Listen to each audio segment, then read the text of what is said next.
कहानी अधूरी डोरियां। नीलम और अर्जुन की शादी को 5 साल हो चुके थे। बाहर से देखने पर सब कुछ ठीक ठाक लगता था। रिश्तेदारों और पड़ोसियों के सामने वे हमेशा साथ खड़े होते, मुस्कुराते।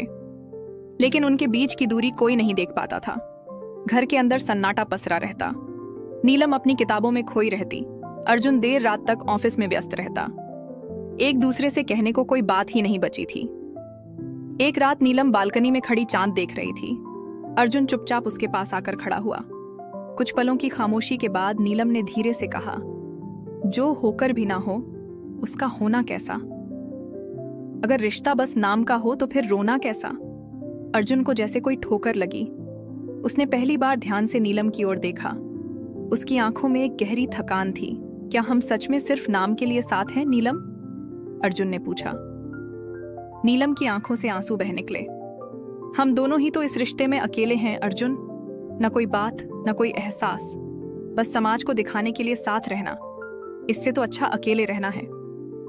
अर्जुन ने उसकी बात को गंभीरता से सुना। शायद पहली बार उसने महसूस किया कि रिश्ते की डोर सिर्फ साथ रहने से नहीं, बल्कि दिल से जुड़े रहने से मजबूत होती है।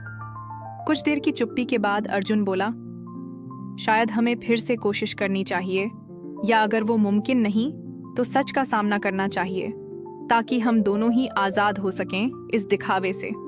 नीलम ने आंसू पोंछते हुए कहा, हाँ अर्जुन, अब और झूठ नहीं।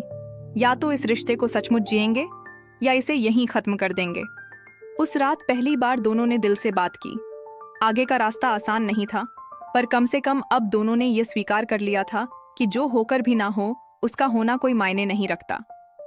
अगर आपको ये कहानी पसंद आई हो तो वीडियो को लाइक करें, शेयर करें और सब्सक्राइब करना ना भूलें। फिर मिलेंगे एक नई कहानी में।